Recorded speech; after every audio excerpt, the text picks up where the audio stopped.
पाक भारत कशीद की जौहरी तबाही का बाइस बन सकती थी। हमने दोनों को जंग से रोका। पाक भारत जंग छिड़ी तो अमेरिका को दोनों ममालिक के साथ किसी तिजारती मुआहदे में दिलचस्पी नहीं होगी। अमेरिकी सदर डोनाल्ड ट्रंप की ओवल हाउस में गुफ्तगू। कहा कि पाकिस्तान का आला सतह का वफ़द दो तरफा तिजारती ताल्लुकात से मुताल्लिक आइंदा हफ्ते अमेरिका आएगा। जनूबी एशियाई मुल्क टैरिफ से मुतालिक मुआहदा करना चाहते हैं। गैर मुल्की तालिब इल्मों को फिलहाल अमेरिका से नहीं निकाल रहे। हार्वर्ड यूनिवर्सिटी के साथ लड़ाई के बावजूद चाहता हूं कि गैर मुल्की तुलबा यहां तालीम हासिल करें।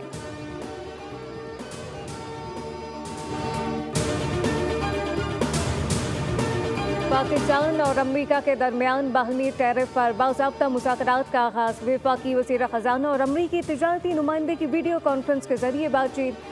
वफाकी वज़ारत ख़ज़ाना से जारी एलामिया के मुताबिक दोनों फ़रीक़ैन ने तामीरी माहौल में अपने नुक्ता नज़र का तबादला किया।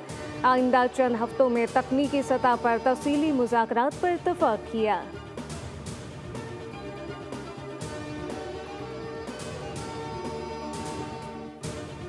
कराची समेत सूबा सिंध में आज भी शदीद गर्मी का राज। महकमा मौसमियात के मुताबिक मुल्क के बेशतर इलाकों में गर्मी की लहर बरकरार रहेगी। बालाई खैबर पख्तूनख्वा, इस्लामाबाद, खित्ता पोटोहर में बारिश का इम्कान। शुमाली मशरकी पंजाब और कश्मीर में भी बारिश की पेशगोई।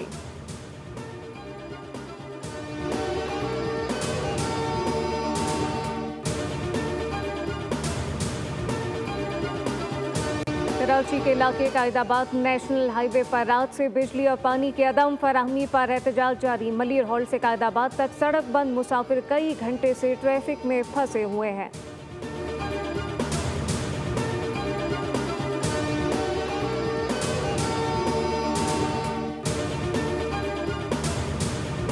ईद की तातीलात 6 से 9 जून तक होंगी। वज़ीर-ए-आज़म शहबाज शरीफ ने ईद की तातीलात की मंजूरी दे दी। तातीलात के मौके पर तमाम सरकारी निजी दफातर, तालीमी इदारे, बैंक बंद रहेंगे।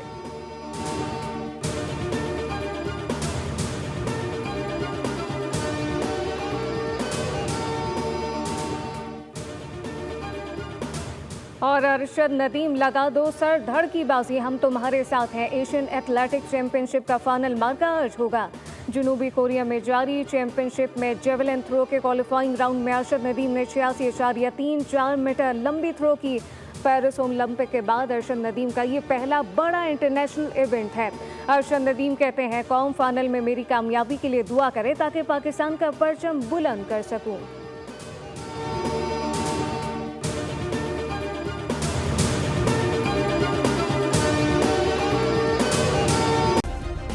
सब्सक्राइब करें और बेल दबाएं ताकि कोई खबर रह न जाए।